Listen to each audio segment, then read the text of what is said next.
Welcome to Magna TV care of KV special show. నేను మీ కృష్ణవేణి. చూస్తున్నాం హెచ్సియులో భూకంపం. హైదరాబాద్ సెంట్రల్ యూనివర్సిటీలో గత కొన్ని రోజుల నుంచి కేవలం విద్యార్థుల ఆందోళనలే కనిపిస్తున్నాయంటే కాదు, మూగజీవుల ఆక్రందనలు కూడా వినిపిస్తున్నాయి. పర్యావరణ పరిరక్షకులంతా కూడా ఒక ఆందోళనకు గురవుతున్నారు. ఇక్కడ విషయం అంతా ప్రభుత్వం అయినా, యూనివర్సిటీ వీసీలు అయినా, చట్టమైన, న్యాయమైన ఒకే కోణంలో ఆలోచిస్తున్నారు. ఏంటి అంటే 400 ఎకరాల భూమి యూనివర్సిటీదా లేదా ప్రభుత్వానిదా అనేది. అయితే సమస్య రెండింటి చుట్టే ఉందా అంటే అస్సలే కాదు. భూములు అనేవి పెరుగుతూ వెళ్ళవు. మనుషుల సంఖ్య పెరుగుతుంది, జనాభా పెరుగుతుంది, కానీ భూములు అంతే ఉంటాయి. ఎన్ని ఎకరాలు అమ్ముకుంటూ వెళ్తారు, ఎంతవరకు వెళ్తారు? ఢిల్లీలాగా హైదరాబాద్ కాబోతుందా? మనం ఆక్సిజన్ సిలిండర్స్ని రెడీగా పెట్టుకోవాల్సిన తరుణం ఏర్పడిందా అంటే ఎగ్జాక్ట్లీ అవుననే చెప్పొచ్చు. నేను ఇంకా ఈ విషయాన్ని ఎక్స్ప్లెయిన్ చేసే ముందు, ఇంత పెద్ద అంశం జరుగుతుంటే, హైదరాబాద్ నగర జీవులు ఒక రకమైన ప్రమాదంలో పడుతుంటే, ఊపిరి కూడా పీల్చుకోలేనంత పెద్ద ప్రమాదం హెచ్సియు 400 ఎకరాలు కూల్చడంతో ప్రారంభం అవుతుంటే, కేవలం ఒకరు ఇద్దరు సెలబ్రిటీస్ మాత్రమే ఎందుకు వాయిస్ రేజ్ చేస్తున్నారు? అందులో రేణు దేశాయ్ లాంటి వారు, రష్మి లాంటి వారు మాత్రమే వాయిస్ వినిపిస్తున్నారు. మిగతా వాళ్ళ వాయిస్ ఏమైంది అనేది చాలా మంది మాట్లాడుతున్న ప్రశ్న. ముందు వాళ్ళిద్దరు ఏమన్నారో విందా. నమస్కారం. This is a public heartfelt request to our honourable chief minister Revanth Reddy గారు. నాకు 2 days క్రితం ఆ హెచ్సియు గురించే తెలిసింది. కనుక్కున్నాను కొన్ని విషయాల గురించే. That's why I'm making this video. Sir, I'm requesting you as a mother. ఒక తల్లిగా మీకు రిక్వెస్ట్ చేస్తున్నాను. నేను ఎలాగైనా 44 అయిపోయాను, నేను ఎలాగైనా రేపు మాపు పోతాను, I'm old. But for my kids and all our kids, for their future, we need oxygen, we need water. Yes, development is 100% necessary. There is no doubt. We need our IT parks, we need our tall skyscrapers, we need our buildings. But ఈ ఒక్క 400 acres కుదిరితే ఏదైనా, if there is any possibility, if we can stop it, I'm begging you as a citizen of your state, of your city, sir, ఏదో ఒకటే try చేయండి sir, please. If you can. మన దగ్గర ఇంకా చాలా, I think we have thousands of barren land which we can develop. You guys are senior than me. You guys are more, I'm nobody in front of you. అంటే మీ ముందు నేను, you guys are all experts in this.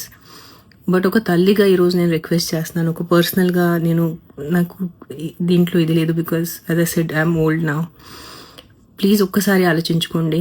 Yes, development is necessary. I'm not saying no. We are all here because of the developed cities. But our 400 acres కాకుండా, because we definitely need oxygen, we need trees, sir. We need our ecosystem around us. Please rethink. It's a heartfelt request to all the officers, all the ministers. As a mother, I'm requesting you, please try to rethink this. If it is possible, it would be a great, huge help, and it's like we'll have a lot of gratitude for you, sir. Thank you. Hello everybody, అందరికీ నమస్కారం. So ఈ video బయట post అయిన తర్వాత I may get a lot of backlash. కానీ ఈ video వచ్చి ఎలాంటి పొలిటికల్ థాట్ ప్రాసెస్ కానీ, మన ఏపీ తెలంగాణలో కానీ, మన కంట్రీలో జరుగుతున్న డెవలప్మెంట్కి విరుద్ధంగా కానీ నేను పోస్ట్ చేయట్లేదు. హెచ్సియులో జరుగుతున్న పోరాటం గురించి అందరికీ తెలుసు. అండ్ అందరూ ఆల్ సోషల్ మీడియాలో ఆల్ ఐజ్ ఆన్ హెచ్సియు అనే పోస్టులు కూడా పెడుతున్నారు. డెఫినెట్గా నేను ఇప్పుడు కంఫర్టబుల్గా నా అపార్ట్మెంట్ నుంచి కూర్చొని వీడియో చేసి పోస్ట్ చేస్తున్నాను. కానీ నాకు కూడా తెలుసు, ఈ అపార్ట్మెంట్ కట్టేటప్పుడు ఎన్ని ట్రీస్ కానీ, ఎన్ని యానిమల్స్ని కానీ చంపడం జరుగుంటుంది, లేకపోతే ఎన్ని ట్రీస్ కట్ చేయడం జరుగుంటుంది. So it is very easy for me to sit and make this video and talk about what is right and what is wrong. But as a layman, ఇప్పుడు జరుగుతున్న ఇష్యూ ఎందుకు జరుగుతుంది, లీగల్గా దాని aspect ఏముంది, నాకు అంతగా దాని మీద అవగాహన లేదు. కాబట్టి యాజ్ అ కామన్ మ్యాన్, నిన్న రాత్రి జరిగిన డెవలప్మెంట్ వీడియో చూసిన తర్వాత, after listening to all the cries of those birds, and ఆ బర్డ్స్ అండ్ పీకాక్సే కాకుండా they are many more deers and other species which I have been habitating there. Maybe this is our chance to redeem ourselves. Peak summers are coming in, and ఇలాంటి ఒక సందర్భంలో ఆ పక్షుల్ని, ఆ పశువుల్ని వాళ్ళ ఇంటి నుంచి బయట తరిమేయడం అనేది ఎంతవరకు కరెక్ట్ నాకు తెలియదు సార్. కానీ you are our only power and you are our only option to rehabilitate those animals. So please ఆ పశువుల్ని కూడా దృష్టిలో పెట్టుకొని ఒక పాజిటివ్ అప్రోచ్తో మీరు మీ నెక్స్ట్ డెసిషన్స్ తీసుకుంటారు అనేది మనస్ఫూర్తిగా కోరుకుంటున్నాము. Once again thank you so much and I hope many voices join and ఏదో రకంగా ఈ విషయం ఈ మ్యాటర్ మా గవర్నమెంట్కి తెలుస్తుంది అండ్ తెలిసి వాళ్ళు ఈ పశుపక్షుల్ని కూడా వాళ్ళ దృష్టిలో పెట్టుకొని వాటిని రీహాబిలిటేట్ చేసి అప్పుడు వాళ్ళు నెక్స్ట్ మూవ్ చేస్తారు అనేది కోరుకుంటున్నాము. Once again thank you so much and let's hope for the best. చెట్లను తీయకండి, భూమిని ఆక్యుపై చేసుకోవద్దని హైదరాబాద్ సెంట్రల్ యూనివర్సిటీ స్టూడెంట్స్ అక్కడ ఆందోళన చేస్తుంటే ప్రభుత్వం పోలీసులు చేస్తున్న దాష్టికం ఇదంతా.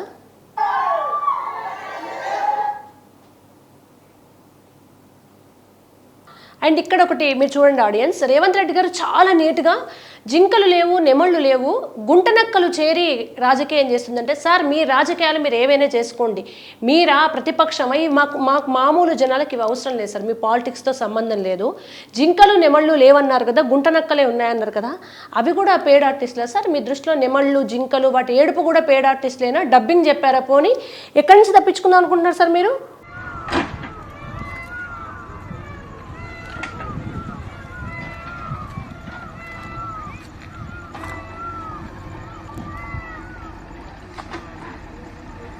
ఇది పరిస్థితి. రేవంత్ రెడ్డి గారు మార్పు వస్తుంది, కాంగ్రెస్ వస్తుంది అంటే ఏమనుకున్నాం, కానీ ఇంత పెద్ద పెను మార్పును ప్రజలు కూడా పెద్దగా ఎక్స్పెక్ట్ చేయలేదు. మీరు రియల్ ఎస్టేట్లో చాలా ప్రొఫెషనల్ అని మేము గతంలో విన్నాం. మీ నేపథ్యం గురించి కూడా తెలుసుకున్న క్రమంలో అనేక సందర్భాల్లో అందరికి తెలిసిన విషయమే. మీకు చెట్లు కూల్చడము, బుల్డోజర్లతో లేపేయడాలు అక్కడ ఇవంతా కామన్ కావచ్చు, కానీ మనుషుల ఆక్రందనలు పట్టించుకొని ఒక కఠినత్వం వైపు మనం వచ్చినాం. కానీ మూగ జీవాలు అవి నెమళ్ళు జింకలు ఏడుస్తుంటే అక్కడ దగ్గర చూడకుండా విజువల్స్ చూసిన ఆడియన్స్ ఏడుస్తుంటే మీకు ఎందుకు కనికరం అనిపిస్తలేదు సార్? ఇది ఇప్పటికీ కూడా మీకు కేవలం భూములు, అవి యూనివర్సిటీ భూమా ప్రభుత్వ భూమి అన్న దగ్గర ఆగిపోతారు. ఇంత జరిగిన తర్వాత కూడా మీ పిల్లలు కూడా బతకాలి సార్, మీ పిల్లలు కూడా బతకాలి. ఇప్పటికే హైదరాబాద్లో వాతావరణం టెంపరేచర్ పక్కన ప్లేసులతో పోలిస్తే చాలా వేడిగా ఉంది. సమానత్వం లేదు, సమతుల్యత లేదు వాతావరణంలో. మీరు ఇవాళ ఇది లేపి ఐటీ కార్డర్ తీసుకొస్తారు. చెట్లు, అడవులు, గుట్టలు వీటిని కనుక మనం ఉంచుకుంటే, బ్యాంకాక్లో వచ్చిన భూకంపం ఉంది చూడండి, అది త్వరలో హైదరాబాద్లో వస్తుంది. హైరేజ్లు కడుతున్నామా, 40 అంతస్తులో ఉన్నామా అని చూసుకుంటున్నారు, కానీ బ్యాంకాక్లో కుప్పకూలిపోయిన హైరేజ్ అపార్ట్మెంట్ల స్థానాల్లో ఒక్కసారి హైదరాబాద్లో 30 అంతస్తులో ఉన్న వాళ్ళు ఊహించుకోండి. ఊపిరితిత్తులకు శ్వాస అందకుంటే ఢిల్లీలో ఆక్సిజన్ కొనుక్కుంటున్నారు, మనం ఎట్లాగో దౌర్భాగ్యంతో నీళ్లు కొనుక్కుంటున్నాం. ఈ అడవే కదా అని మీకు అనిపిస్తుంది, కానీ అడవి, గుట్ట, పుట్ట, చెట్టు, బండలు, రాళ్ళు ఇదంతా నేచర్ని సమానంగా ఉంచుతాయి. వాటిని తీసేస్తే, అక్కడ కట్ చేస్తే మనం మొత్తం హైరైజ్ పునాదులు కూలిపోతాయి. ఆ విషయాన్ని ఎందుకు మర్చిపోతున్నారు? అసలు ఈ అభివృద్ధి అంటే మూగ జీవాలను ఏడిపించిన అభివృద్ధి ఏ మనిషి కోరుకోరు సార్. మీ తెలంగాణ ప్రజల కోసం ఈ అభివృద్ధి చేస్తే ఏ తెలంగాణ ప్రజలు ఇంత ఉసురు పోసుకొని డెవలప్ కావాలని ఎవరు కోరుకోరు. ఎందుకంటే ఎంత ఐఐటీలు చదివినా, ఎంత గొప్పగా ఉన్న వాళ్ళ మూలాలంతా కూడా పల్లెటూళ్ళ నుంచి వచ్చారు. ఆవును పెంచుకుంటారు, కోళ్ళని పెంచుకుంటారు, మేకల్ని పెంచుకుంటారు, జంతువులు అంటే ప్రేమ ఉంటుంది. వాళ్ళు ఎవరు ఇంత రాక్షసంగా డెవలప్మెంట్ కోరుకోరు. అభివృద్ధి జరగాలి, కానీ విధ్వంసం మీద అభివృద్ధి జరుగుతారు అంటున్నారు మీరు పదవిలోకి వచ్చిన మొదటి రోజు నుంచి హైడ్రా కూల్చివేతలు, విధ్వంసం మీద అభివృద్ధి జరిగిన చరిత్ర ఎక్కడుంది సార్? మాకు చెప్పండి మీరు ముందు. అంటే విధ్వంసం చేస్తేనే అభివృద్ధి? సరే మీ స్టాండే తీసుకుంటాం కాసేపు. మూసి ఎందుకన్నారు? పర్యావరణ పరిరక్షణ, మూసి ప్రక్షాళన అంటే అంత పర్యావరణ ప్రేమికుడైనటువంటి రేవంత్ రెడ్డి గారు ఇంత విధ్వంసాన్ని ఎట్లా చేస్తున్నారు? అంటే అక్కడ పర్యావరణాన్ని ప్రేమించిన వ్యక్తి ఇక్కడ 400 ఎకరాల చెట్లను, మీకు హాలిడేసే గుర్తుకొస్తాయి సార్. హైడ్రాకు హాలిడేనే మీకు. శనివారం అర్ధరాత్రులు, ఆదివారం ఎవరో దొంగలు పడ్డట్టు శని, ఆది, సోమం 3 రోజులు వరుసగా హాలిడేస్ రాగానే బుల్డోజర్లతో వచ్చి అంతమంది విద్యార్థులు ఏం సార్ వాళ్ళ స్వార్థమా? వాళ్ళు రియల్ ఎస్టేట్ వెంచర్ వేసుకుందామని కొట్లాడుతున్నారా? కేవలం అక్కడ మూగ జీవాలు మీరు చెట్లు కొట్టేస్తే హాస్టల్ పిల్లల బాత్రూమ్ల దగ్గరికి, వాళ్ళ రూముల దగ్గరికి వెళ్ళి ఏడుస్తున్నాయట. మీరు సరే చాలా చూసి వచ్చి మీరు బండబారిపోయారేమో, కానీ అందరిలో ఇంకా మనసు, ఆ సున్నితత్వం ఉన్నది. అవి బుల్డోజర్లతో అర్ధరాత్రి కూల్చి ఎవరి కోసం సార్ ఐటీ కార్డర్లు? ఇప్పుడు చూస్తున్న ఆడియన్స్ ఏమన్నా మాకు అట్లా కావాలి, అంత విధ్వంసం మీద జరిగే అభివృద్ధి కావాలని కోరుకుంటున్నారా?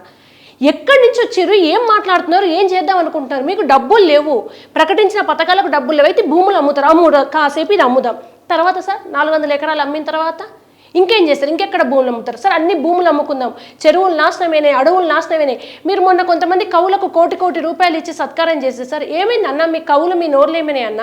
చెట్టు మీద పాటలు రాసిన కవులు ఉన్నారు, పుట్ట మీద పాటలు రాసిన కవులు ఉన్నారు. ఇప్పుడు ఎందుకు వస్తారు? మీరు పాటలు రాసి పర్యావరణాన్ని ప్రేమించమని చెప్పిన చెట్లు పుట్టలు జంతువులు అక్కడ చచ్చిపోతున్నాయి, ఏడుస్తున్నాయి. ₹1 ఇచ్చి ఆయన సన్మానం చేయగానే ఊరుకున్నారా అన్న?